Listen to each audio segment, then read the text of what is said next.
안녕하십니까. 자기교본에 오늘 옮기고서 처음 우리 포럼이 다시 시작됐습니다.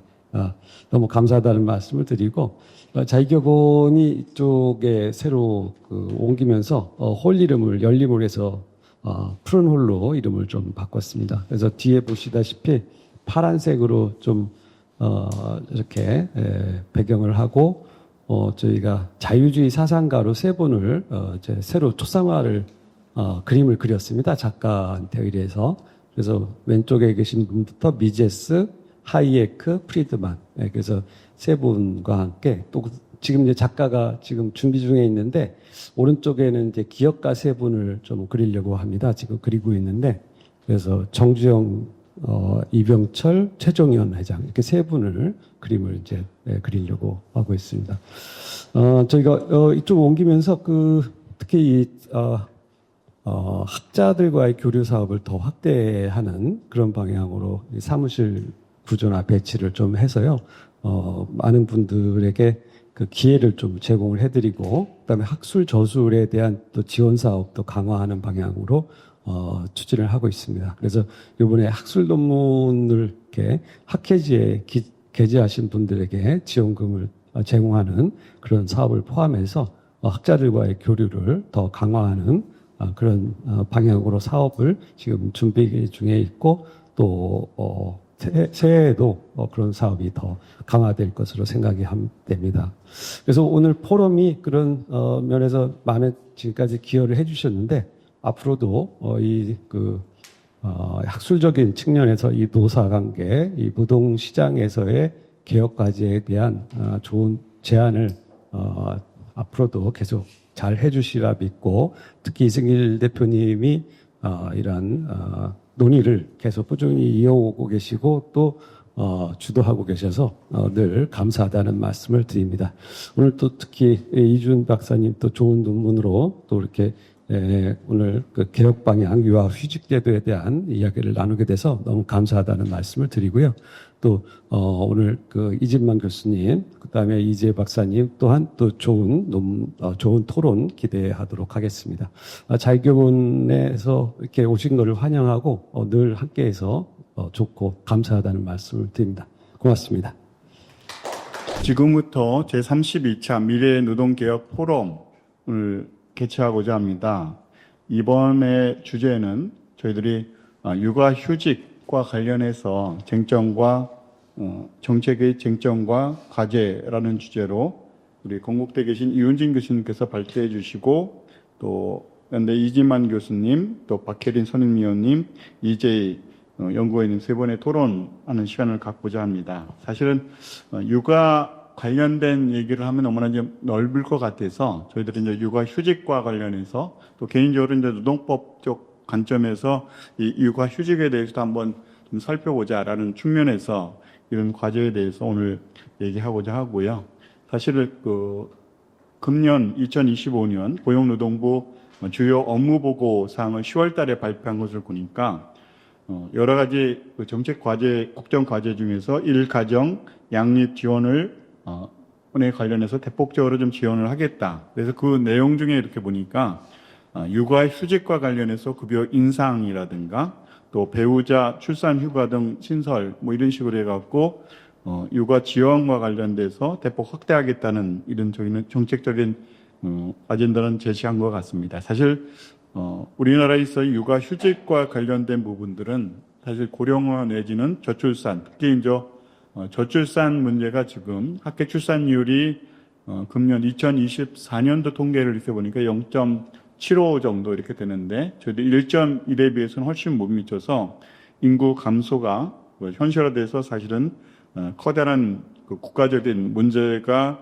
앞으로 도래될 수밖에 없다라는 관련해서 하여튼 애를 낳은 부분에 관해서 육아를 어떻게 할 것인가라는 부분들 관련해서 우리가 일가정 양립제도 관련해서는 어떻게 보면 법과 제도적인 측면에서는 상당히 선진국 수준이라고 이렇게 다들 얘기는 하고 있는 것 같습니다. 근데 이제 실질적으로 육아휴직과 관련해서 남성들의 육아휴직이 좀 많이 늘었다고는 하나 여전히 그렇게 높지 않은 그런 상황이고 또 실질적으로 육아휴직을 가야 되는데 현실적으로 보면은 그것을 제대로 활용하기가 좀 어려운 것도 현실적인 것 같습니다. 그래서 하여튼 출산율을 높이기 위해서 제도적으로는 우리가 근로시간 선택권 뭐 이런 것들을 좀 필요도 하고 또 실질적인 제도 활용을 촉진하기 위해서 아이를 환영하는 사회 분위기 등 환경 조성이 필요하다 뭐 이렇게 얘기를 하긴 하는데 실제로 저출산 문제 학교 출산율도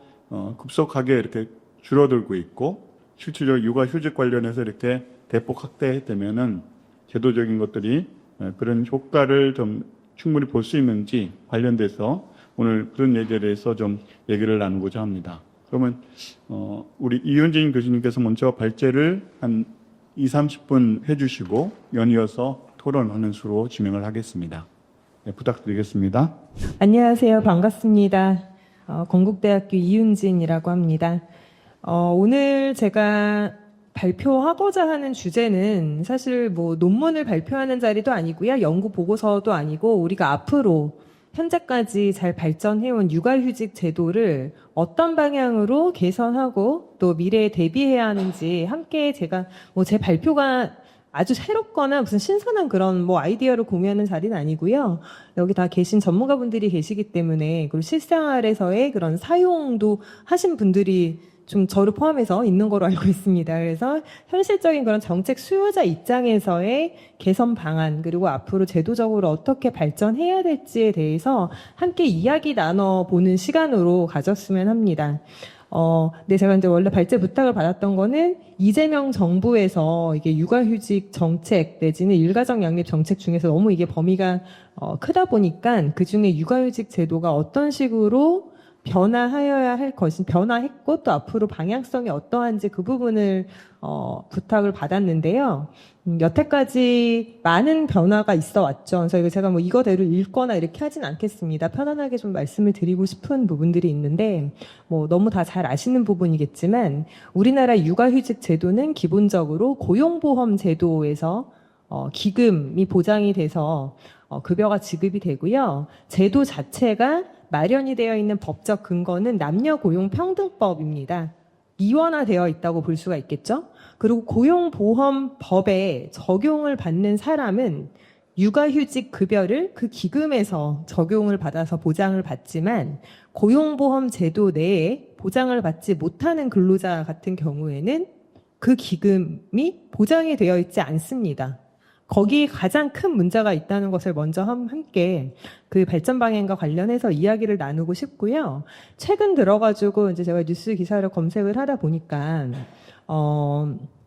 제가 이제 이건 제 개인적으로 연구를 해서 논문에 실었던 부분이기도 한데 몇 달 전에 사립학교 교직원 연금법에 적용을 받는 특수직용 연금 대상자들이죠. 그러니까 우리나라는 연금제도가 국민연금제도, 그 다음에 특수직용 연금제도, 또 공무원연금제도 이렇게 3원화가 돼 있는 구조이기 때문에 내가 어떤 연금 가입자이냐에 따라 가지고 고용보험 가입이 되고 안 되고가 달라집니다. 그런 사회보험법상의 체계상. 근데 그럼 사립학교 교직원들은 고용보험에서 육아휴직 급여가 지급이 되지 않습니다. 근데 이제 굉장히 이게 어떻게 보면 협소한 부분이기 때문에 많은 사람들이 간과를 하고 지나가고 있는 부분인데 제가 육아휴직을 2번 경험을 했거든요, 개인적으로. 첫 번째는 국민연금 가입자일 때, 일반 직장을 다닐 때 한번 사용을 했고요. 두 번째는 제가 학교를 이직을 하면서 사립학교 교직원 연금법에 적용 대상자일 때 육아휴직을 사용을 한번 했습니다. 굉장히 큰 제도적인 벽을 느꼈고 차이점을 실제로 경험을 했습니다. 그래서 이게 저는 가장 기본적으로 현실적인 문제점이라고 생각을 하고 있고요.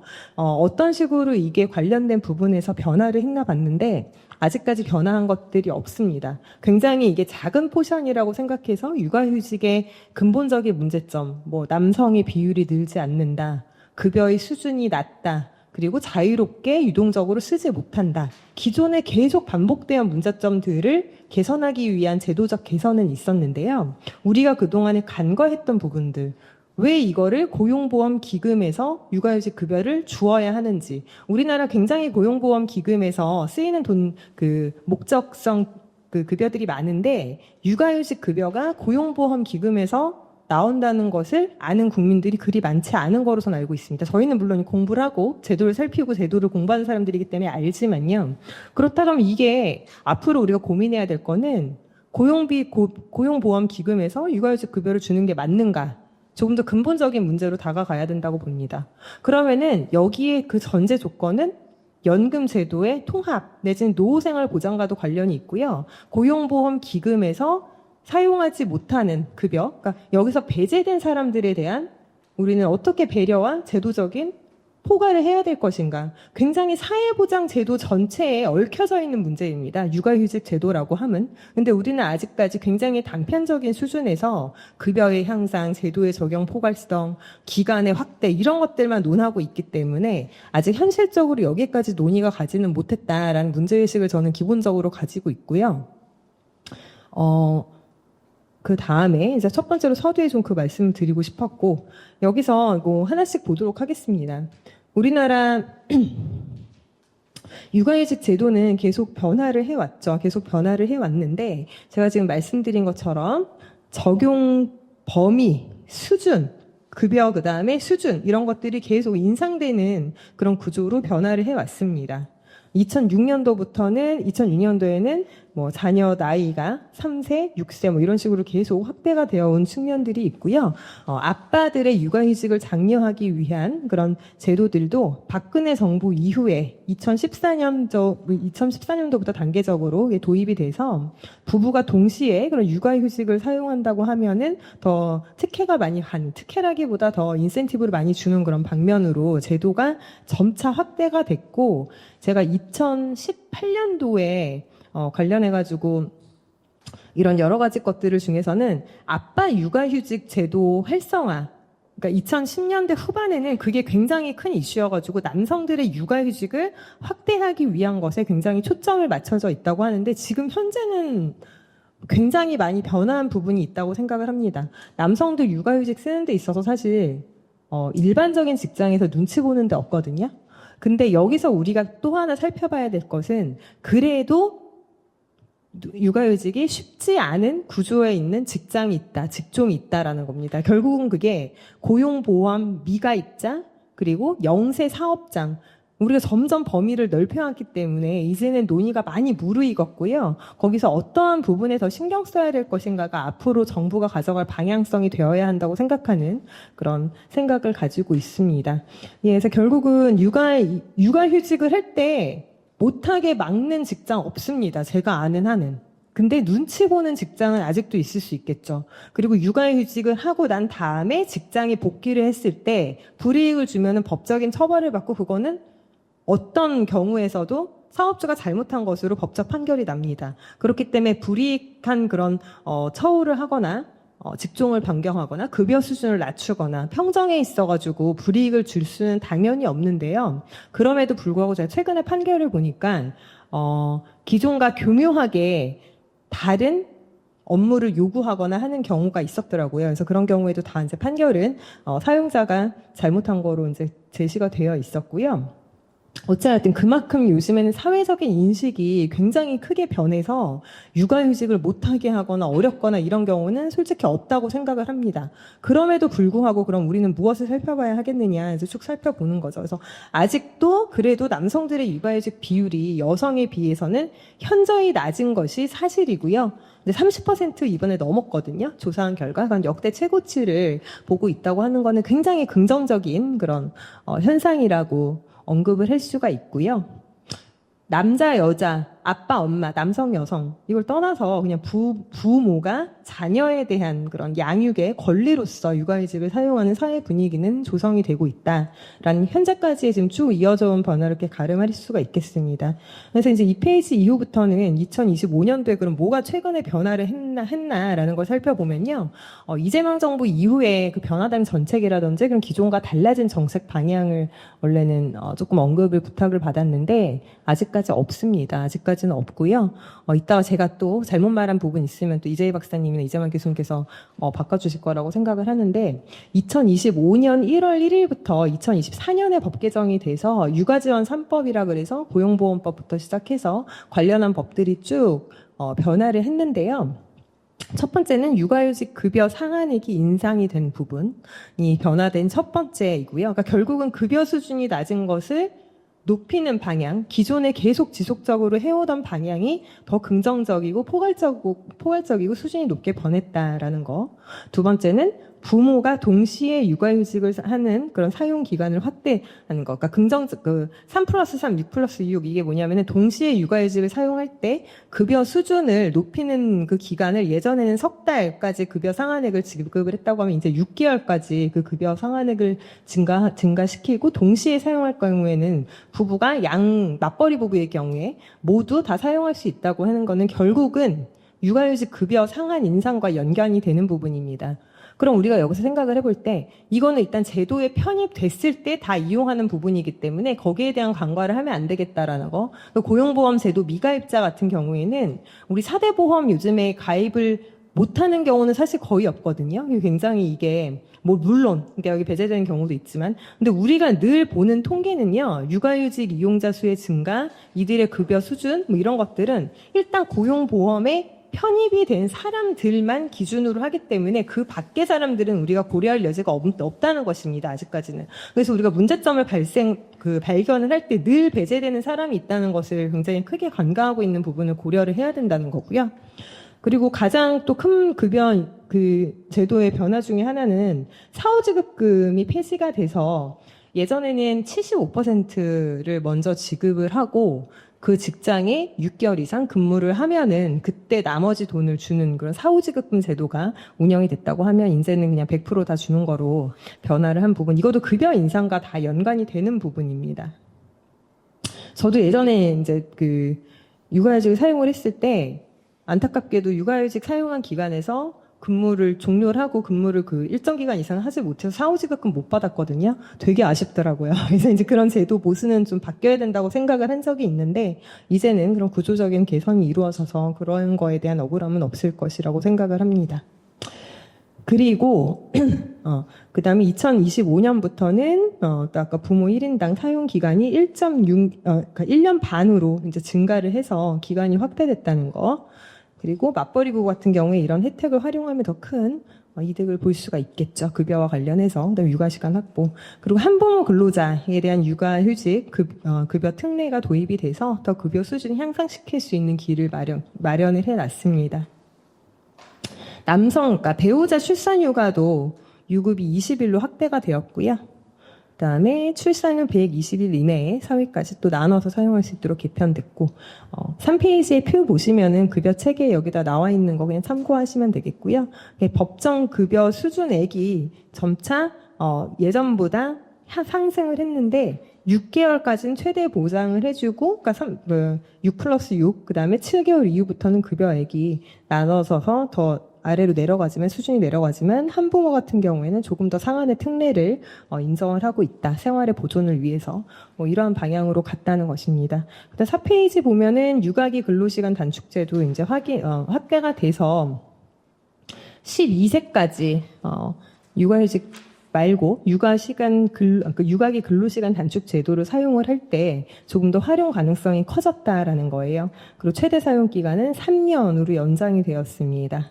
결국은 이게 육아 근로시간 단축 제도가 사실 육아휴직보다 사용률이 낮거든요. 근데 왜 그럴까 생각을 해봤어요. 생각을 해봤는데 일이랑 육아랑 결국 두 개 다 한다고 하면 아예 육아휴직을 하고 그 육아휴직 급여를 받는 게 사람들이 더 이득이라고 판단을 하는 것 같아요. 일을 하면서 급여를 조금 수준을 낮춰서 받는 것 자체가 그렇게 생활에 도움이 되거나 육아에 전념할 수 있는 시간을 확보하지 않는다라고 생각을 해서 육아휴직 비율이 육아기 근로시간 단축 제도 이용자 비율보다 굉장히 큰데 이게 이제 만 12세까지 확대가 됐기 때문에 굉장히 유연성 있게 활용할 수 있는 여지가 커졌어요. 그래서 앞으로는 여기에 대한 변화율, 제도 이용률을 좀 살펴볼 필요가 유의미하겠다라고 생각을 해봅니다.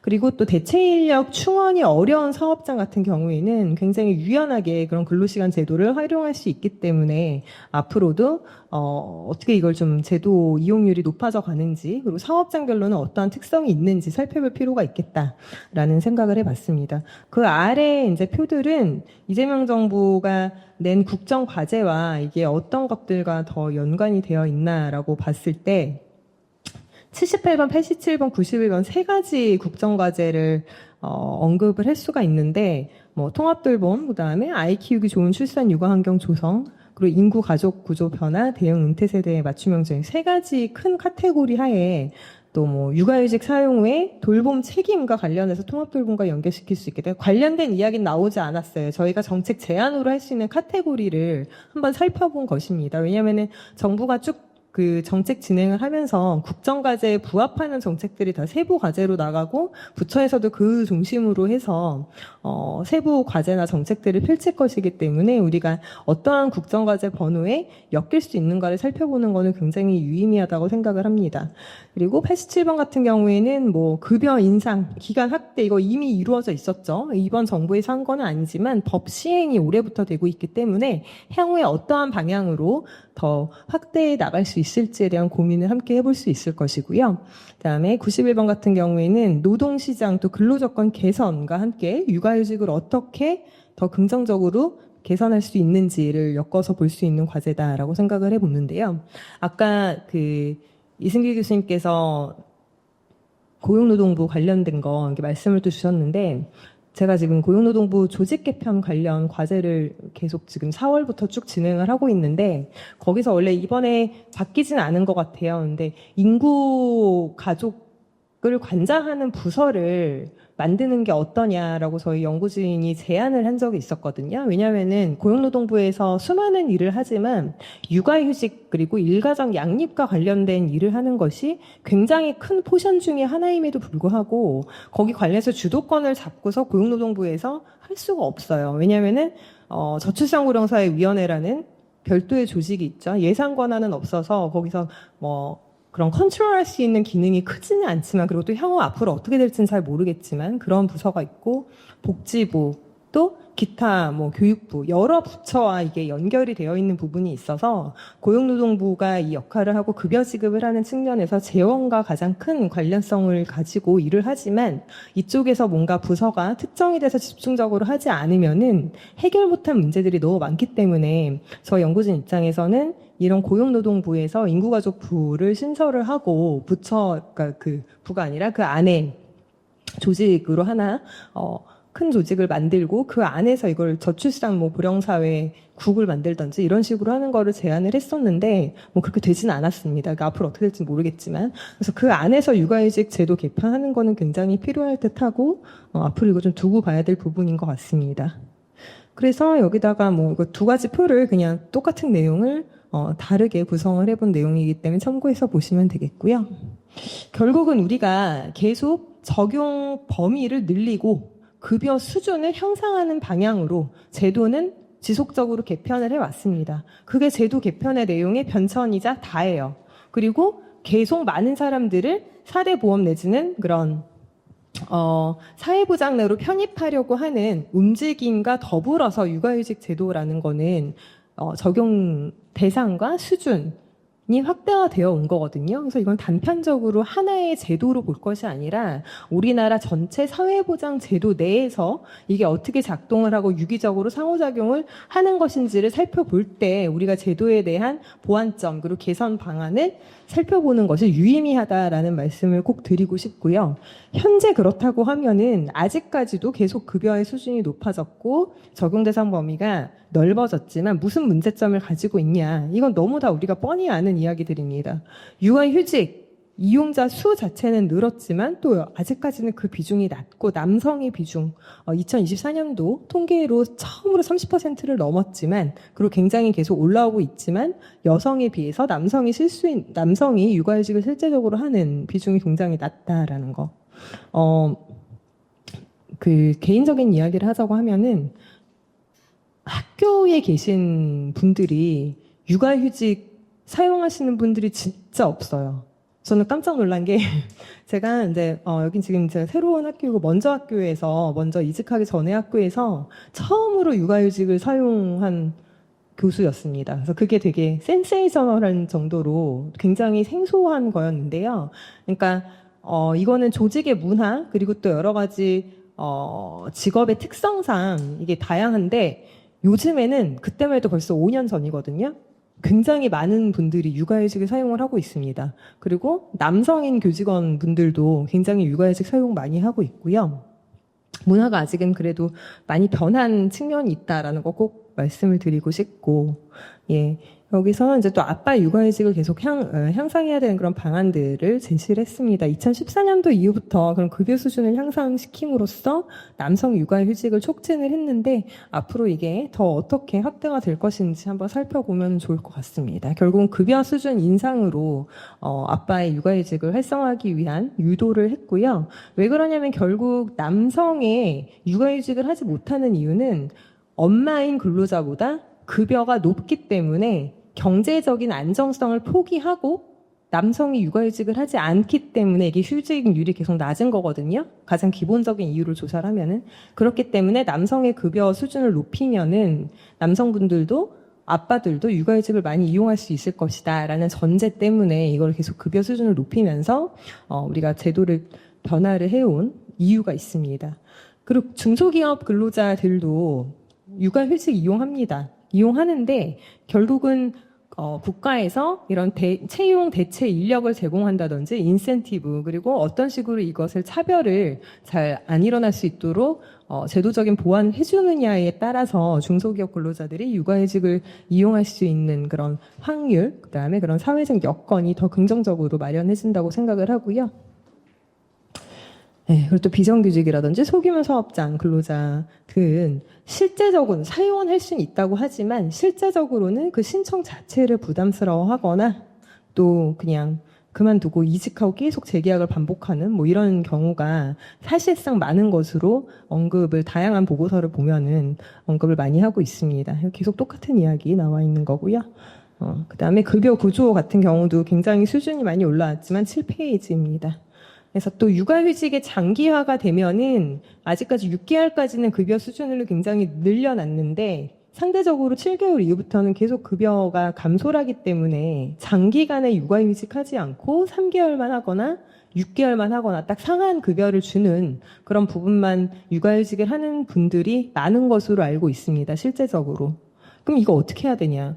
근데 예전에 이제 연구들을 보면은 육아휴직 기간이 늘어난다고 해서 이게 반드시 육아 부담에 대한 경감 내지는 또 긍정적인 부분이 있질 않더라고요. 길면은 직장으로 오히려 복귀하는 확률이 떨어지거나 뭐 이런 경우가 굉장히 연구에서 많이 포착이 돼서 기간이 짧더라도 급여 수준을 높게 하는 것이 옳다라고 생각하시는 그런 분들도 연구에서 보면 많이 보입니다. 그래서 우리가 이건 선택해야 될 문제라고 생각을 하는데 육아휴직 기간이 무조건적으로 긴 게 좋은 것인가?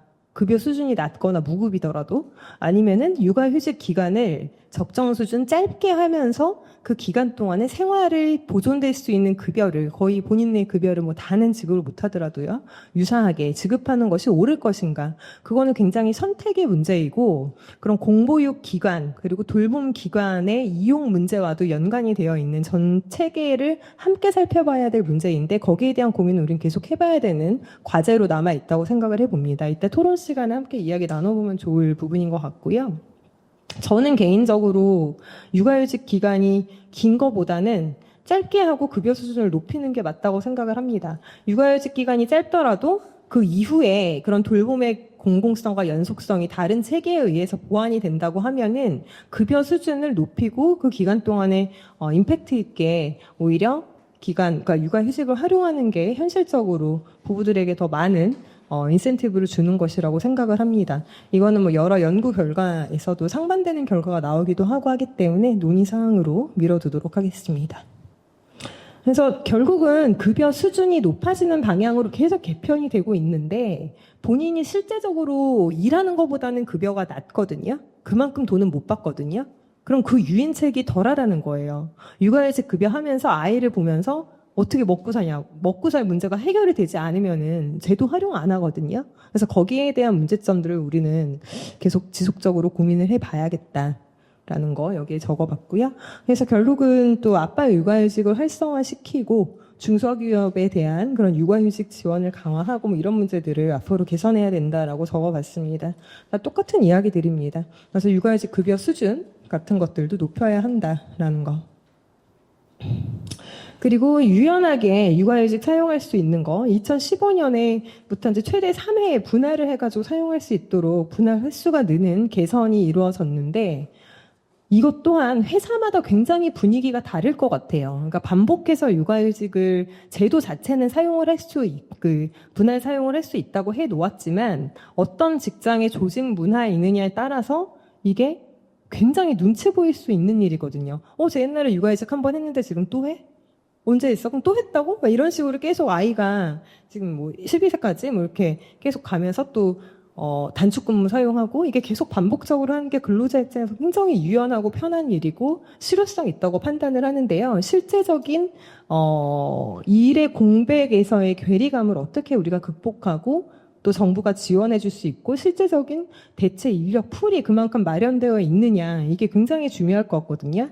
예, 이거는 각 직종에 따라서도 굉장히 다르고 제가 예전에 육군정책 자문위원을 하면서 그런 인사분과에서 대체 인력과 관련된 자문들을 굉장히 많이 했는데 그때 보면은 군인들이 육아휴직을 하지 못하는 가장 큰 이유는 군인이면 공무원이고 굉장히 육아휴직은 당연히 하는 거로 자유스러울 것 같잖아요. 하지 못하는 가장 큰 이유 중에 하나가 대체 인력이 없어서라고 합니다. 결국은 내가 이 자리를 비웠을 때 다른 누군가가 나 정도로 일을 할 수 있는 사람이 확보가 되지 않으면은 그 조직에서는 당연히 꺼려할 수밖에 없는 거거든요. 그래서 여기에 대한 문제는 우리가 어떻게 활용할 것인가. 그러니까 저출산 고령화, 그러니까 은퇴한 능력을 가진 그런 분들을 활용하는 방법 뭐 이런 거를 제시를 했던 기억이 있는데 어떻게 이걸 맞물려 가지고 대체 인력 확보를 할 것인지 뭐 이런 것들 고민해 볼 수 있겠습니다. 그래서 풀타임 휴직이 힘들다고 하면은 또 뭐 단축 근무 형태로 어떤 식으로 돌봄 시간 확보할 수 있을 것인지 이게 그러니까 정규직인 유연한 근무 시간 문제이거든요. 그래서 우리가 아까 12살 될 때까지 육아기 근로시간 단축 근무 이야기 했었잖아요. 근데 이 부분이 차별이 없도록 운영이 되어야 하는데 급여 수준이 상당 부분 줄기 때문에 사람들이 또 고민을 많이 하게 됩니다. 거기다 업무의 연속성도 포기를 해야 되기 때문에 그래서 이 부분을 어떻게 해야 될지 저는 실질적으로 굉장히 고민이 되는 부분이다라고 문제의식을 가지고 있습니다. 그리고 뭐 여기 뭐 이런 조부모 휴가 이런 거 써놨는데 그냥 고려해 볼 수 있겠다 정도로 고민하시면 될 것이고요. 결국은 우리가 손에 잡히지는 않는 것이지만 문화 개선이 뒷받침되지 않고서는 현실화된 제도를 실질적으로 활용하기는 굉장히 어렵다라는 것이 불변의 진리인 것 같습니다. 그래서 직장 내에서 그리고 조직 문화에 따라서 차별받지 않게 육아휴직을 잘 활성화시켜서 활용할 수 있는 방법이 마련이 되지 않으면은 뭐 이건 제도가 아무리 개선이 긍정적인 방향으로 되더라도 죽은 제도일 수밖에 없다라고 생각을 해봅니다. 그래서 결론적으로 2025년 현재 예전에 비해서 육아휴직 제도는 법적인 제도 측면에서는 굉장히 큰 발전을 이루었지만 아직까지도 해결해야 될 문제들이고 실제 적용의 문제에서 우리가 망설이는 그런 지점들을 어떻게 머리를 맞대서 해결해야 할 것인지에 대한 실질적인 고민이 필요한 시기이다라는 생각을 해보고요. 제가 이건 여담이지만 한 가지 이야기를 좀 덧붙인다고 하면은 미국은 육아휴직을 정부에서 육아휴직 급여 주지 않거든요. 그러니까 미국이 뭐 다 같은 그런 나라가 아니라 각 주별로 그게 굉장히 다른 상이한 차이를 가지고 있지만, 근데 캘리포니아 주 같은 경우에는 주에서 지급을 하더라고요. 주에서 지급을 하고 기업에서도 급여를 지급을 같이 함으로써 급여 수준을 원래 받던 월급과 똑같이 유지를 해주더라고요. 3개월 내지는 6개월까지. 그건 기업마다 굉장히 다른데. 그래서 이런 그 급여 수준이 떨어지지 않으면은 사람들이 육아휴직 하는 데 있어서 부담이 없거든요. 근데 우리나라 아직까지 현실적으로 그게 안 되기 때문에 이런 방법들을 어떻게 우리가 함께 머리를 맞대고 논의해야 될 것인가. 이제 이런 실질적인 문제에 조금 더 다가서야겠다라는 생각을 해보고요. 왜 남성들이 육아휴직 안 하겠습니까? 참 비극적인 현실인 거예요. 여성이 남성보다 임금 수준이 낮기 때문이에요. 그러니까 여자가 임금 포기하고 엄마가 휴직을 하는 거고 아빠는 가서 일하는 거거든요. 그 수준이 개선이 되지 않는다고 하면은 남성 육아휴직은 엄마 육아휴직 비율과 동등해질 수 없습니다. 예, 거기에 대한 실질적인 고민 해봐야 될 것 같고요. 앞으로 뭐 조직 개편과 관련해서 고용노동부가 어디까지 여기에 관련한 일을 쥐고 해야 될 것인가, 이거는 고용보험 제도의 기능 문제라고 생각을 하는데 잘 모르겠습니다. 조금 이상적인 이야기일 수는 있는데 향후에 우리 예전부터 뭐 육아휴직을 또 다른 사회보험을 만들어서 부모보험이라든지 이런 보험 기금을 만들어서 급여를 지급하는 게 좋지 않을까라는 논의가 거의 한 10년 전부터 계속 정책을 만들 때만 있어 왔던 논의인 것 같은데, 육아휴직을 하는 것이 내가 어떤 직종에서 근무하느냐에 따라서 그 근거 관련 법들이 다르다? 저는 가끔가다 그게 조금 이상하다고 생각을 해봅니다. 물론 현재 우리 제도가 계속 그렇게 발전을 해왔고 사회보험 제도 자체, 사회보장 제도 자체의 구조를 이것 때문에 단번에 바꿀 수는 없지만 앞으로는 여기에 대한 조금 어렵지만 고민을 더 깊게 해봐야 되지 않을까라는 의문을 전 요즘 가지고 있고요.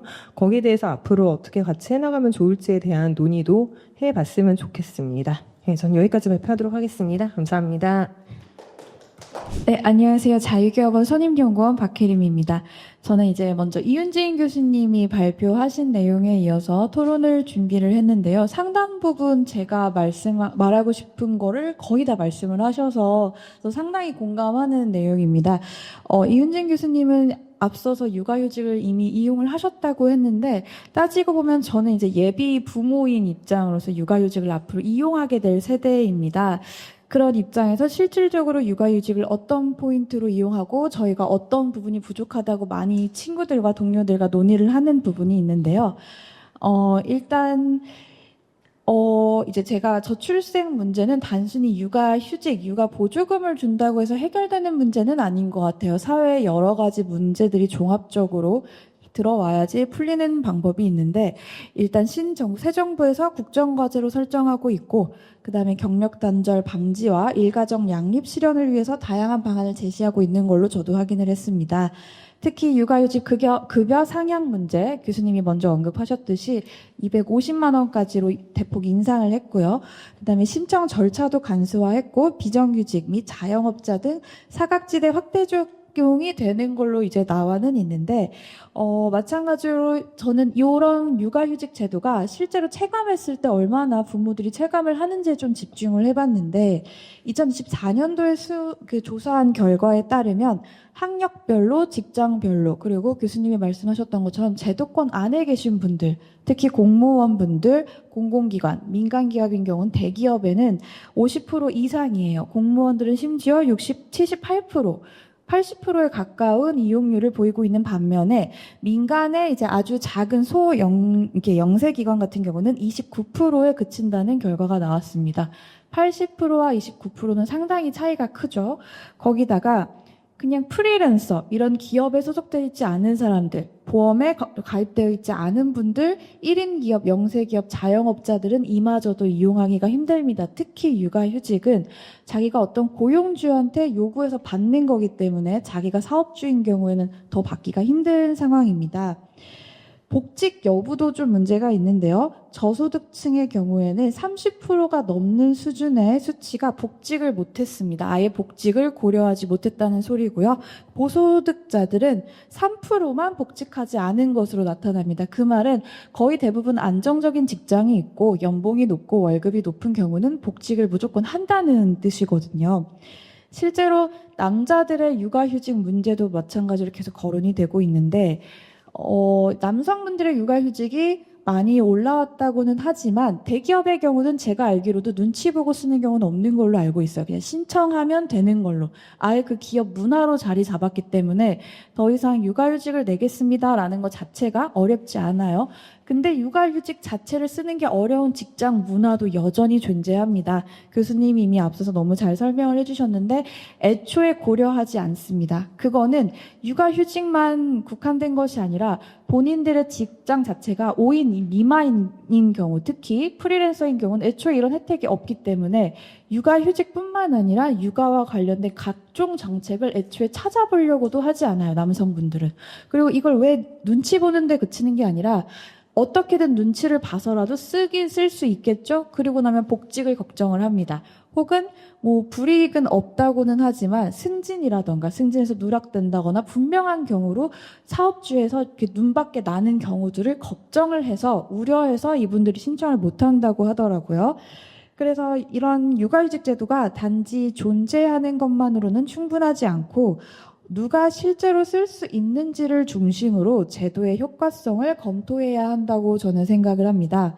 특히 이제 육아휴직 저희가 계속 얘기할 때 육아정책을 얘기할 때 육아휴직자들에 대해서만 얘기를 하는데 최근 문화는 조금 더 바뀌었어요. 동료들이 육아휴직을 갔을 때 대체 업무를 해야 되는 업무 부담 그쪽도 저희가 이제 논의를 해봐야 되는 포인트가 있는데 동료들의 업무 부담이 증가되는 것 그리고 기업들의 인건비가 상승되는 것 이런 것들이 바로 이제 저희 수혜자들이 정책에 대해서 저항하는 마음이 발생하게 되는 포인트가 아닐까 싶습니다.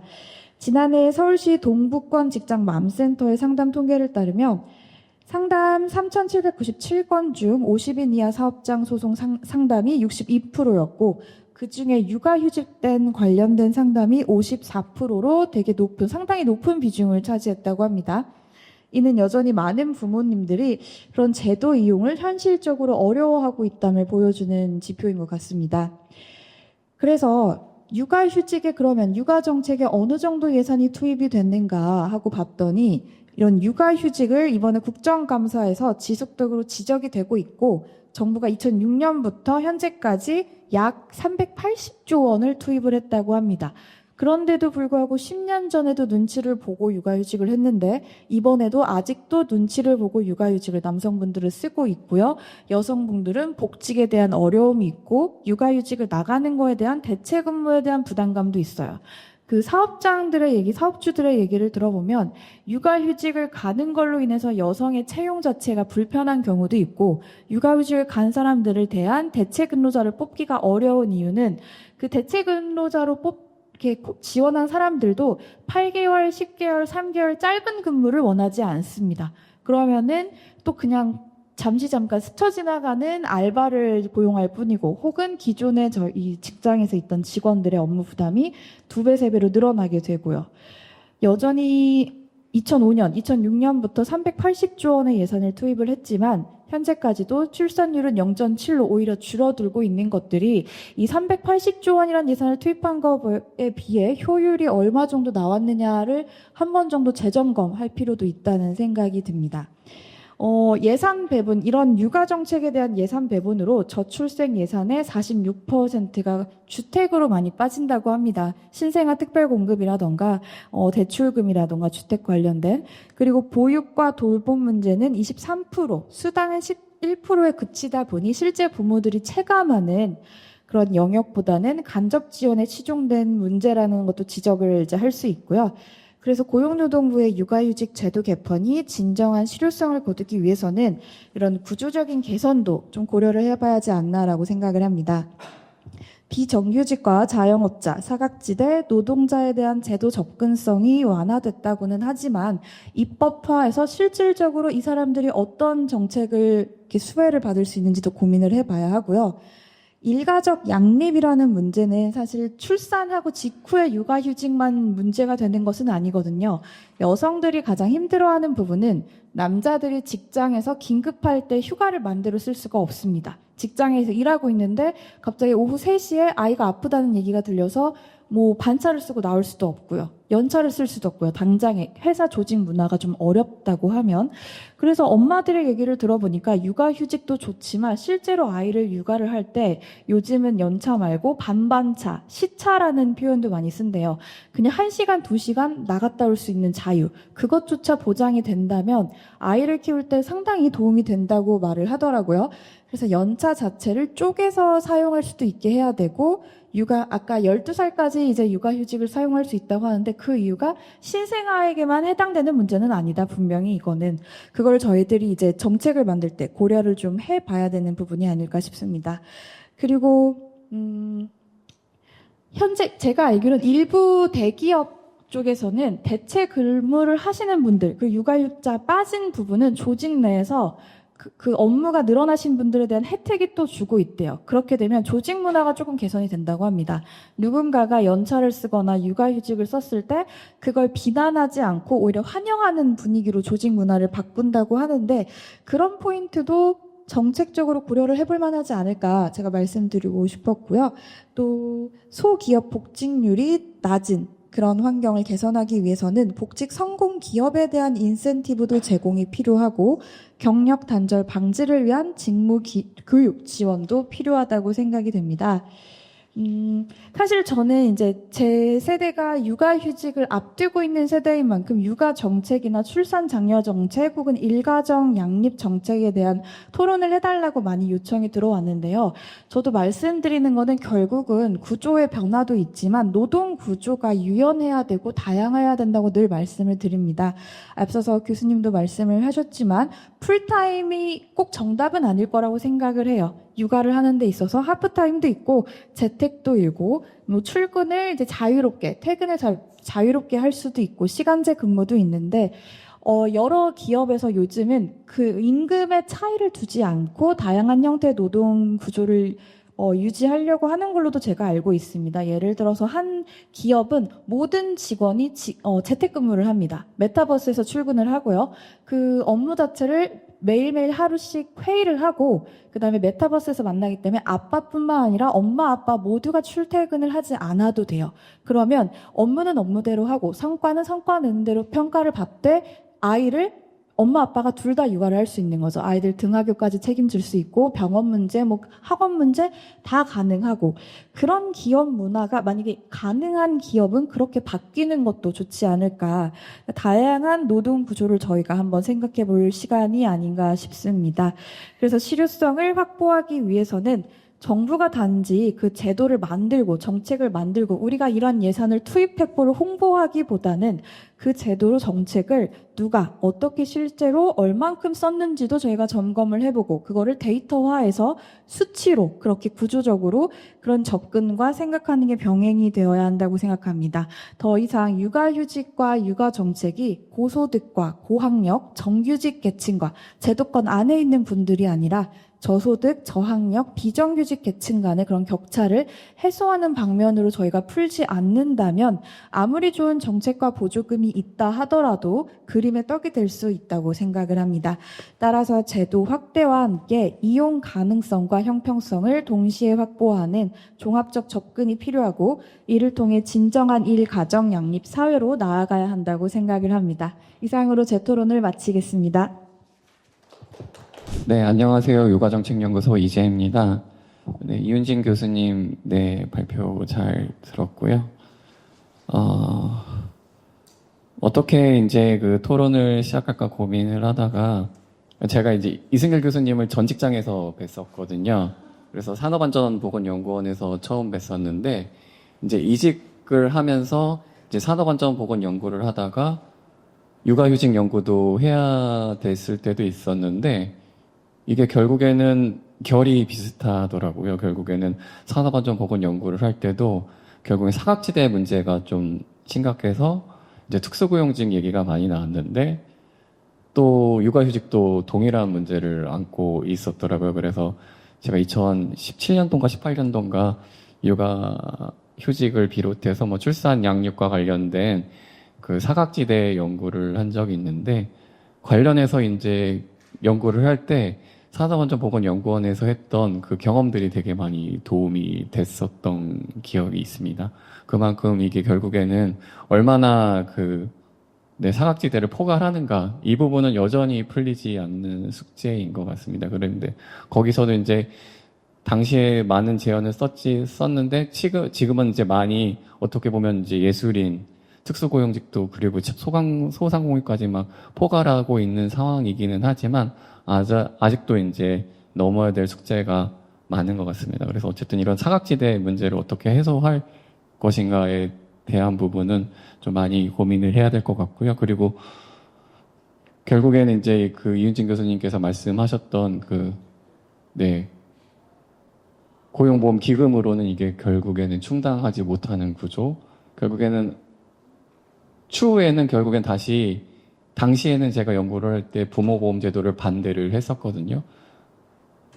그런데 결국에는 이제 예산이 이렇게 계속 이제 기금을 늘리고, 아니, 급여를 늘리고, 기간을 늘리다 보면은, 뭐 기금이 바닥나고, 결국엔 재원을 충당해야 되는데 방법이 없을 것 같아요. 결국에는 부모보험 도입에 대한 논의가 뭐 지금은 당장은 아니지만은 향후 한 3, 4년 뒤에는 다시 떠오르지 않을까라고 생각을 하고 있습니다. 그리고 육아휴직과 관련해서 이제 계속 저도 이제 사회적으로 고민하고 있는 부분이 결국에는 이제 우리나라도 발전하고 이제 전 세계적으로도 이제 계속 발전을 해야 되잖아요. 경제 발전을 하고.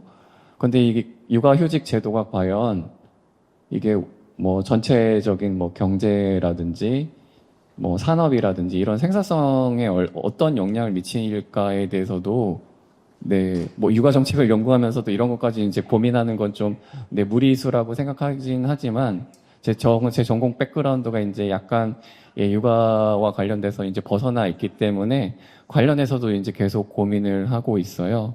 그래서 결국에는 이제 최근 기업들이 이제 육아휴직 제도를 많이 허용을 하기 시작하면서 계속 문제되고 있는 게 육아휴직 복귀자분들이 바뀐 사회, 어떻게 보면 이제 업무에 대해서 적응을 하지 못하는 문제가 끊임없이 네, 발생하고 있습니다. 그래서 최근에 온보딩, 리보딩이 가장 큰 이슈가 되고 있고요.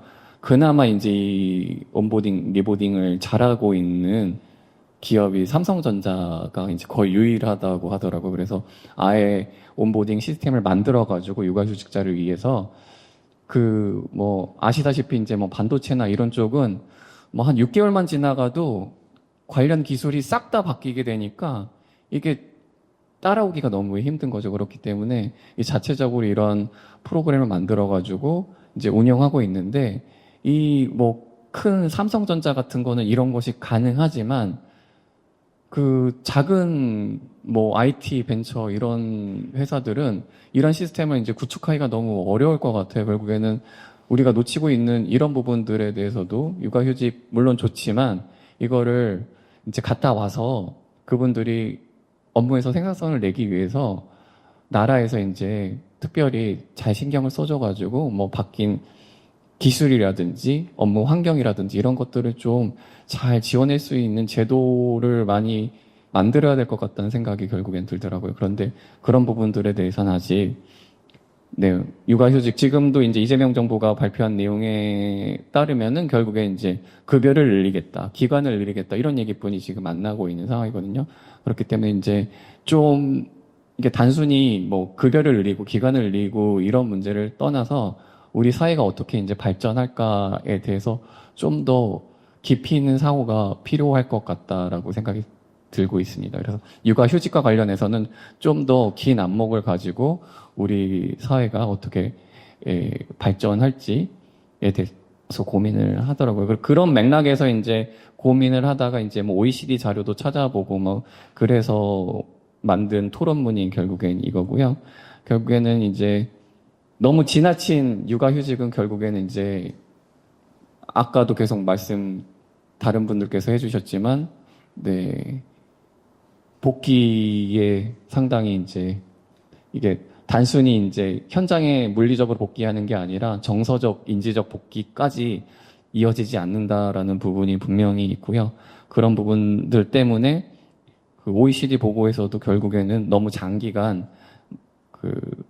육아휴직 하는 것보다도 좀 짧게 1, 2년 정도 하고 복귀를 해서 좀 직장에 잘 적응할 수 있도록 도와주는 형태로 네, 제도화가 되고 있고요. 그리고 제가 이제 육아휴직보다 더 관심 가졌었던 건 이제 육아기 근로시간 단축제도 어떻게 이제 활성화할 부분인가 할 것인가 그런 부분들이 더 고민이 많았었는데 최근에 우리 연구소에서도 이제 공무원들이 쓰는 육아 시간 제도가 들어왔어요. 그래서 초등학교 2학년까지 2시간까지는 급여가 모두 보완되는 형태로 이제 저희가 월급을 받고, 그러니까 동일하게 임금을 받고 육아 시간, 휴가처럼 이제 2시간을 매일 쓸 수 있는 형태로 들어왔거든요. 이런 것들이 이제 공무원뿐만 아니라 좀, 네, 확대돼야 될 것 같다라고 생각해요. 단순히 이제 육아 휴직보다는 특히 이제 저희도 그 관련해서 이제 특히 지방 중소기업 위주로 많이 그 육아휴직과 관련돼서 면담을 했는데 거기 이제 대체 인력이 전혀 없는 상황에서 무리하게 육아휴직을 쓰라라고 이제 강조할 수는 없을 것 같아요. 그래서 대안적으로 육아기 근로시간 단축제도에 대해서 설명했더니 뭐 그런 것도 또 잘 어떻게 보면은 파악하고 있지는 못하고 있더라고요. 지방 중소기업 같은 경우에는 그런 제도를 잘 설명드렸더니 그 정도는 이제 감내할 수 있을 것 같다. 업무 설계를 좀 재구조화해서 육아기 근로시간 단축제도까지는 어떻게 들어올 수 있겠다라고 약간 호의적인 반응으로 이제 바뀌기도 했었거든요. 그렇기 때문에 육아휴직 제도를 어떻게 이제 기간, 급여를 잘 설정하고 이것과 연계해서 육아휴직을 사용하지 못하는 그 기업들에게 육아기 근로시간 단축 제도 같은 것을 잘 활용할 수 있을지 이런 부분들까지 네, 좀 더 폭넓게 생각해야 될 것 같고요. 그리고 장기적으로 이제 모든 제도가 들어올 때 우리 사회에 진짜 네, 발전에 이바지하는 제도인가에 대해서는 끊임없이 이제 고민을 해야 될 것 같습니다. 그래서 이 장기적으로 계속 육아휴직, 육아기 근로시간 단축제도 이런 부분들은 네, 다른 그 제도랑 연계성을 좀 꼼꼼히 따져봐서 네, 종합적으로 계속 네, 저도 고민을 하고 많이 의견을 주시면 저도 이제 보고서에 쓰고 그러도록 하겠습니다. 오늘 이런 소중한 기회 너무 네, 주셔서 너무 감사하고요. 많이 배울 수 있어서 너무 감사드립니다. 네, 제 토론 여기까지입니다. 예, 연세대학교 경영학과 이지만 교수입니다. 앞에 그 발표자분, 그리고 두 토론자분 내용 아주 감사하게 잘 들었습니다. 또 유사한 내용인데 저는 조금 포인트 중심으로 말씀을 드리겠습니다. 우선 저출산 문제를 사회보험으로 풀 것인가, 사회보장으로 풀 것인가에 대해서는 좀 사회적인 논의가 필요한 시점이라고 봅니다. 그 발표자분께서 왜 육아휴직 비용을 고용보험에서 받아야 되느냐 이런 말이 있는데 또 고용보험 하시는 분들은 왜 그 비용이 고용보험에서 나가야 되냐 이렇게 달리 그 얘기를 하십니다. 사실 육아란 부분은 사실은 보험적인 관점에서 해결해야 될 문제가 아니고 보장적인 관점에서 해결해야 된다는 제 개인적인 생각입니다. 그래서 이 문제는 조만간 아마 해결이 돼야만 될 것 같습니다. 그러니까 고용보험이 자꾸 이제 고갈이 되니 일반 회계에서 이제 또 재원을 또 보조받겠다. 그렇게 되고 나니까 이 고용보험이 보험인지 보장인지 아주 이상한 형태로 지금 운영되고 있는 그런 게 현실입니다. 뭐 그런 부분에 대해서는 이제 100% 이제 공감을 합니다. 그리고 이제 제가 그 칼럼을 몇 개를 썼는데 그 중에서 지금 오늘 토론문에 나온 부분은 이제 2023년 여성은 경력단체를 없어져야 한다는 부분과 기회비용을 살펴보면 저출산 정책에 나온 내용을 뭐 인용도 하고 참고를 하면서 좀 이렇게 지금의 입장을 조금 더 포함시킨 이 토론문이라고 보시면 됩니다. 그리고 출산이라는 부분이 기본적으로 개인에게는 상당히 비용이 초래가 되죠. 뭐 육아 비용뿐만 아니라 주택, 생활, 교육, 경력, 단절까지 모든 게 비용입니다.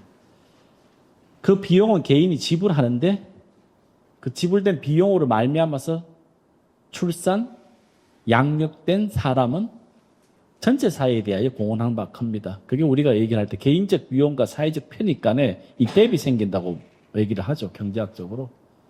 이 사회적 편익 부분과 이 갭 문제가 줄어들지 않으면 결국은 본인의 비용이 사회에는 기여하지만 개인에게는 비용으로 기본적으로 와닿기 때문에 출산이 지금 부담스러운 그런 시점이 지금 현 시점인 것 같습니다. 그런 측면을 본다면 개인적 비용과 사회 전체 편익 간의 격차 해소가 결국은 저출산 해소 방향이라고 저는 봅니다. 이 문제가 해결되지 않으면 지금은 0.75, 72까지 내려갔었죠. 이게 어디까지, 1점대까지 과연 회복될 것인가 저는 상당히 좀 비관적으로 봅니다. 이 문제는 모든 사회가 같이 고민해야 될 문제입니다. 그리고 이제 노동시장 환경을 볼 때 기회 비용의 관점에서 본다면 일과 육아의 병행이 가능할까? 현 제도 체제 내에서는 좀 불가능하다고 봅니다. 왜 그러냐? 출산과 육아에 대한 비용은 부모님들마다 다 다르게 책정을 하고 있다는 거죠. 획일적인 정부 정책으로 말미암아서 지불되는 비용 지원금을 가지고 모든 부모님들이 가지고 있는 다양한 기회비용을 다 획일적으로 해결이 안 됩니다.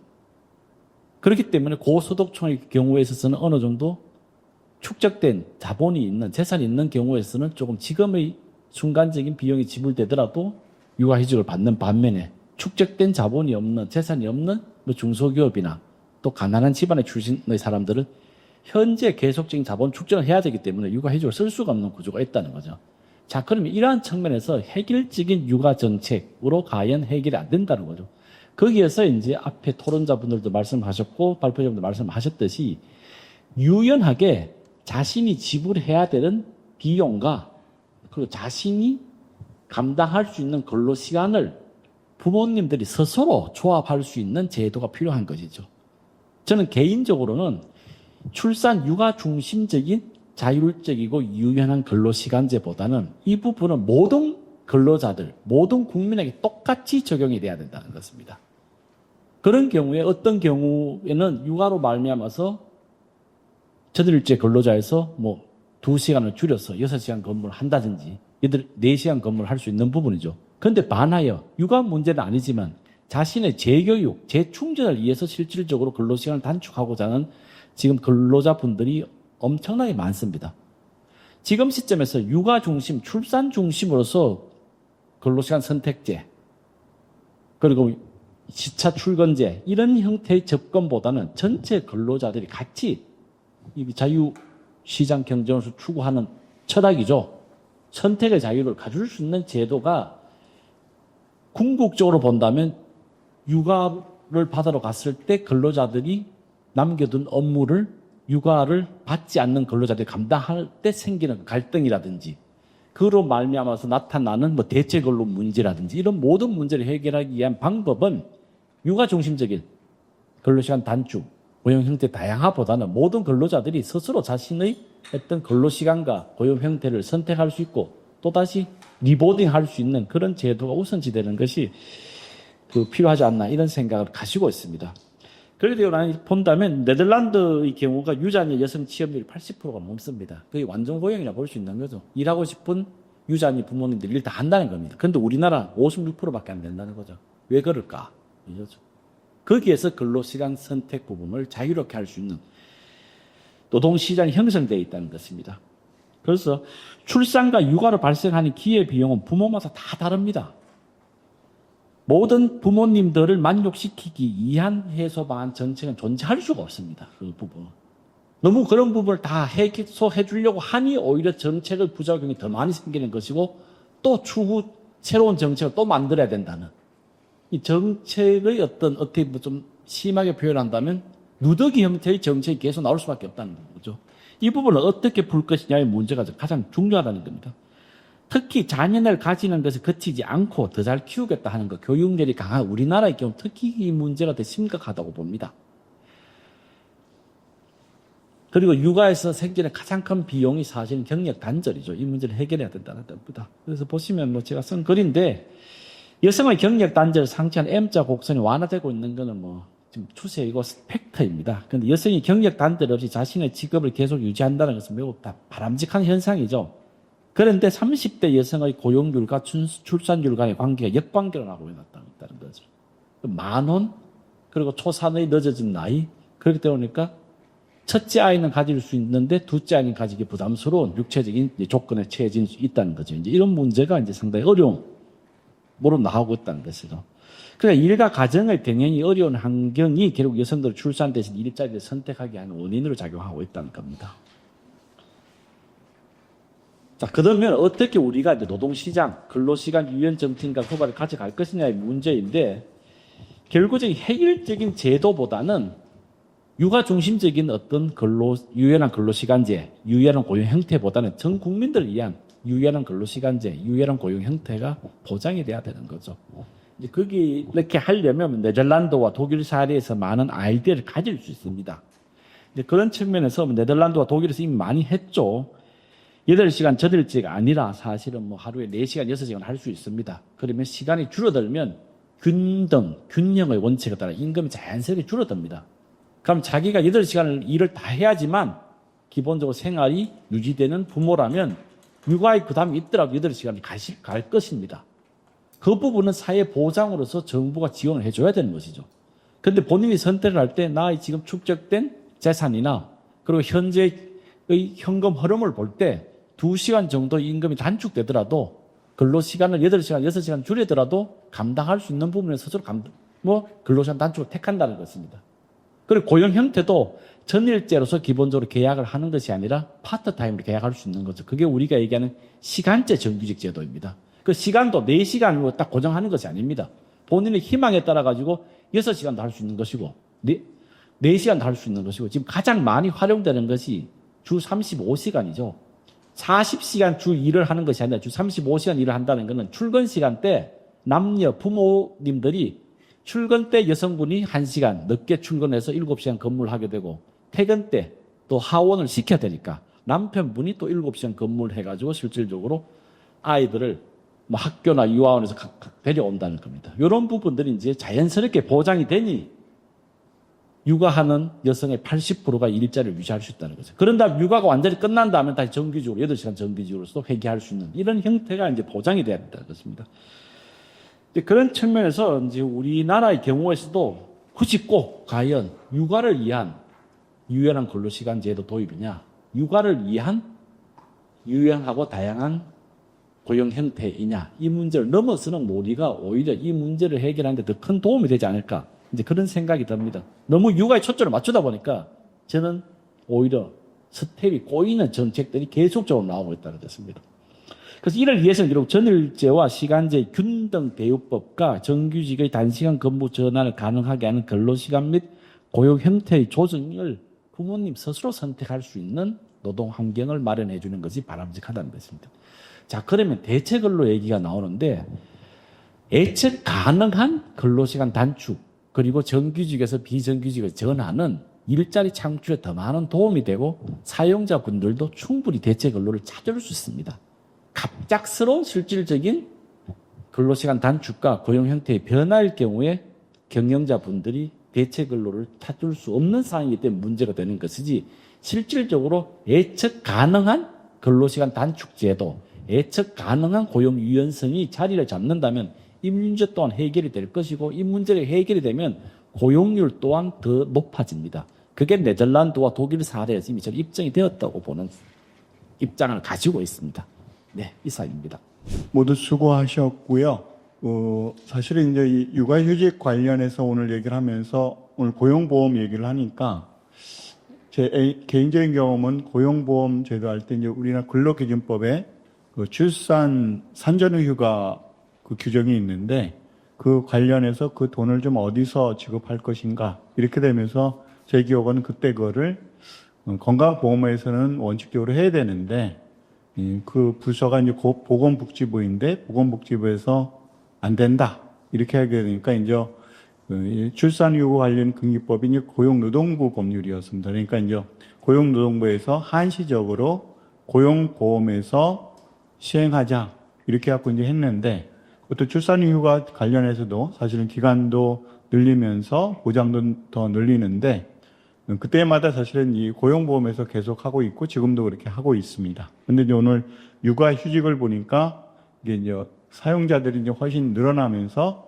그것도 역시 이제 고용보험에서 한다고 하니 이제 재원 문제 어떻게 할 것인가 했는데 오늘 이은정 교수님께서는 조만간에 고갈이 돼서 부모 육아휴직 이렇게 논의된다고 그러는데 그렇게 될지 이런 것들은 또 한번 봐야 될 것 같고 또 아까 이제 그 경력 단절 관련해서 육아휴직을 얼마 썼으면 좋겠는가 했는데 아까 이재희 박사님께서 얘기하신 것은 2년 정도 내면은 좀 원활하지 않을까 얘기를 했는데 아까 이윤진 교수님 발표 보면 6개월 되면은 그것도 쉽지도 않을 것 같다라는 그래서 기간의 문제도 있는 것 같고 그다음에 이제 금액적인 부분들 관련해서도 보니까 오늘 이지만 교수님께서 네덜란드 모델에 갖고 1.5 그 모델 얘기를 해주셨는데 아마 이제 거기도 여러 가지 전방위적으로 그 검토는 해야 되겠지만 우리나라도 만약에 1.5적으로 맞벌이일 경우에 가능하다라고 하면은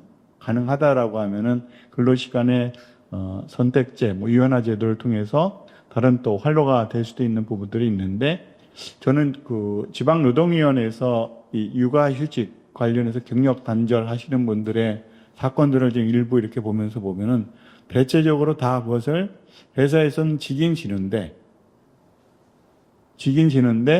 그렇다고 해서 그 사람이 그 회사에서 그 사람하고 계속 고용을 유지하려고 하는가라는 부분에서는 굉장히 부정적인 것 같아요. 그래서 이제 그런 부분들을 실질적으로 사건이 아니고 연착륙할 수 있는 이런 방안들은 좀 더 고민을 해야 되겠다 생각이 들고요.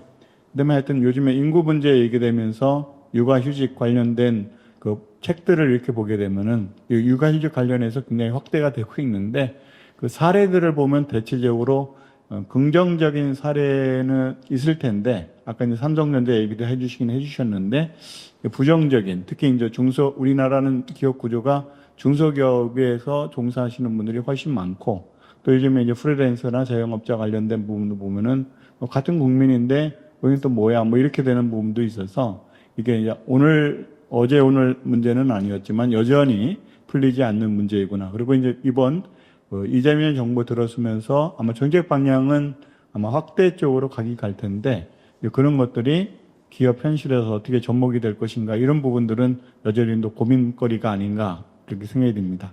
그러면 전체적으로 이렇게 토론 들으신 거 관련해서 우리 오늘 발제해준 이유진 교수님께서 간단히 답변을 해주시고 폐하는 식으로 하겠습니다. 이유진 교수님 부탁드리겠습니다. 네. 일단 먼저 말씀을 드리면요. 아까 이제 그러니까 제가 요즘에 연구 주제로 하나 꽂혀 있는 게 아까 이재만 교수님께서 잠깐 말씀을 하셨는데, 육아휴직이라는 것을 어느 제도 체제 내에서 보장할 것인가에 대한 논의에 조금 제가 꽂혀 있습니다. 그 이유는 우리가 저출산 고령화라는 사회의 난제, 정말 난제이죠. 이것을 해결하고자 하는 여러 방법들이 있는데 그중에 우리가 가장 애써왔던 부분이 보육 지원 부분 그리고 일가정 양립 부분이라고 할 수 있겠습니다. 근데 보육과 관련된 부분은 이제 아이들이 적게 태어남으로 인해 가지고 기존과는 다른 방향의 또 다른 질적 모색을 해야 되는 시점으로 이미 전환이 돼서 어린이집의 공공성 확대 뭐 이런 문제들은 예전과는 전혀 다른 방법으로 이제 맥락상 접근을 해야 되는 것이고, 일가정 양립이라는 문제는 결국 육아휴직 내지는 근로시간과 연계가 되어 있는 부분인데, 저출산 고령화라는 거대한 그런 전환에 대응하기 위해서는 이제는 각각의 제도에서 기존의 고용보험에서 기금을 마련해서 어떻게 보면 임시방편적인 조치로 시작을 했다고 하면은 하나의 사회보장 제도라는 큰 제도적 흐름 안에서 보장해야 하는 것이 맞다라는 생각을 저는 되게 강하게 하고 있어서, 이게 부모보험이 됐던 뭐 또 다른 방식이 됐던 이걸 어떻게 해결을 해야 할 것인가에 대한 논의가 분명히 필요한 시점이다라고 생각을 하고요. 이게 결국은 정규직 문제, 비정규직 문제, 전일제 문제, 시간제 문제, 여러 가지 근로 시간과도 연동이 되는 부분이고, 복지 혜택에 있어서의 제도 사용에 있어서의 평등권 확보라는 관점에서 볼 때에도 육아휴직을 하는 권리를 보장하는 것보다 더 중요한 것은 내가 어떠한 일자리에 있던 여기에 대한 기본적인 최소한의 권리는 보장받아야 되는 거거든요. 그렇다고 하는 전제를 보면은 이거는 사회보장 제도 내에서 육아휴직과 관련된 일가정 양립 문제를 해결해야 하는 것이 맞고, 이게 어떠한 근로에 내가 종사를 하던 각각의 법 적용이 달라져서는 안 된다라는 강한 생각을 가지고 있습니다. 그렇기 때문에 일반 근로자들이 국민연금법에서 연금을 지급받기 때문에 고용보험법에 가입이 되고, 당연히 고용보험 기금에서 이 급여를 보존을 받는 구조, 그리고 극소수일 수도 있지만 특수직업연금 내지는 공무원연금을 받는 직역에 있는 근로자들이 고용보험이 아닌 또 다른 기금에서, 그러니까 정부의 재원과 뭐 임의적인 학교 법인의 재원이죠, 거기서 보존을 받는 구조로 우리가 언제까지 지속 가능하게 이걸 이끌어갈 수 있을 것인가가 전 논의의 출발점이라고 생각을 하거든요. 그거는 결국 사회보장제도의 문제이고 이건 단순하게 기금을 확대하고 뭐 돈을 끌어모아서 이런 문제가 아니라 일정 부분의 주머니를 사회보장적인 제도 관점에서 우리는 분명히 갖고 있어야 하겠다. 이게 전제가 되지 않으면은 고령화 문제인 연금 문제도 해결할 수 없고 일가정 양립 문제도 해결할 수 없다라고 생각을 합니다. 하고 거기에 대한 논의가 이제 시작돼야 될 부분인 것 같다는 이지민 교수님께서도 말씀하신 거에 전적으로 동의를 하고요. 급여 수준과 관련된 이야기, 전직과 관련된 얘기 이재희 박사님 또 박혜린 연구원님 계속 이야기를 해주셨는데 저희가 문제의식은 그런 지금 다 동일하게 가지고 있습니다. 근데 지금 제도가 변하지 않고 있는 거예요. 그리고 계속 변해왔다고 하지만 사회에 변화하는 체제를 여기가 받아들이지 못한 채 기존에 계속 누적되어 문제만 누더기처럼 진짜 해결하고 있는 이런 상황은 더 이상 반복돼서는 안 되겠다는 생각을 강력하게 가지고 있고요. 답답하네요. 제가 이렇게 생각나면 이따가서 이 얘기를 꼭 드리고 싶었는데 지금 생각이 안 나는 부분을 하나 메우도록 하고,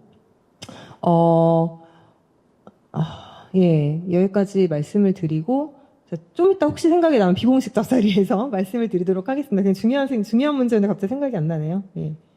알겠습니다. 여기까지 하고, 그 육아휴직, 이건 다른 이야기인데 지금 갑자기 생각이 나서, 아까 그 7시간 근무, 8시간 근무, 이 유연한 근무 시간 말씀해 주셨는데, 저도 지금 아이를 2명을 키우면서, 애가 지금 집에 방치대가 돼 있거든요. 어떻게 보면은 제가 일하러 나와 있는 시간에 제가 없으면 집에 혼자 생활을 하는 거예요. 근데 이미 그나마 초등학교에 들어와서 그게 가능한 건데, 아이들의 학교에 있는 시간과 부모들이 일하는 시간이 일치하지 않는 점은 진짜 개선돼야 될 문제라고 생각을 합니다. 그래서 결국은 우리가 노동시장 축소 문제랑 연계가 될 수밖에 없고 그 문제를 또 뭐 정규직, 비정규직 그리고 시간에 대한 그런 유연 근로와 관련된 문제가 풀 수밖에 없어서 이거는 100% 노동시장의 문제이다. 그냥 단순히 복지의 문제가 아니다라는 거 이야기를 함께 드리면서 또 의견 나눴으면 좋겠습니다. 드릴 말씀이 너무 많은데 일단 여기까지 하겠습니다. 오늘 이윤진 교수님 그 마지막 이렇게 마무리 코멘트까지 해주셔서 감사하고요. 여전히 이 육아휴직 문제를 오늘 다루었지만은 사실은 고령화 저출산 문제에 관련해서 대한민국이 이제 아마 인구가 아마 감소되는 것은 당연하고, 근데 이제 이런 문제들이 뭐 예견된 일임에도 불구하고 대응 방안이 충분한가라는 부분에서는 우려하는 것들이 좀 많은 것 같아요. 그리고 이제 경제적으로 저희들이 성장률이 사실은 거의 한 자리 숫자로죠. 아니면 뭐 이런 내려가면서 그런 경제 내에서 저희가 이제 뭐 부채 문제라든가 또 요즘에 이제 뭐 미중 패권 전쟁에 대해서의 관세 문제 뭐 이런 것들에서 이제 어떻게 보면 복합적인 위기 상황에서 오늘 얘기했던 육아휴직 문제 이 부분들을 또 어떻게 지혜롭게 잘 헤쳐나갈 것인가 이런 쪽이고요. 다만 이제 제가 개인적으로 일본에서 얘기할 때도 일본도 이제 고령화 저출산 얘기를 하면서 육아휴직 문제 뭐 등등 있는데 저희 나라 정도까지 이렇게 될까라는 부분에 관련해서 일본 사람들도 자책하는 것이 제가 그냥 문헌적으로 조금 본 것은 이 고령화 저출산 문제가 일본도 그렇게 빠르게 될 줄 몰랐던 부분들이 있어서 대응을 잘 못했다 뭐 이런 얘기들 하는데, 근데 이제 저희 대한민국은 고령화 저출산 문제가 일본보다도 훨씬 빠르게 진행이 되고 있고 또 경제 규모도 보면은 뭐 일본하고 한국하고 비슷비슷할 것 같은데도 사실 실질적으로는 일본은 일찍이 선진국에 들어가서 사실은 어떻게 보면 기초가 어느 정도 탄탄한 상태에서의 그런 경제적인 어려움이 있는데 우리나라가 그만큼에 대한 기초를 갖고 있는가 뭐 이런 거를 보게 되면은 여러 가지 그 문제들 관련해서 우리가 해결책을 찾는 데는 그렇게 쉽지 않은 문제들이 좀 있는 것 같습니다. 그래서 하여튼 이런 문제들을 좀 더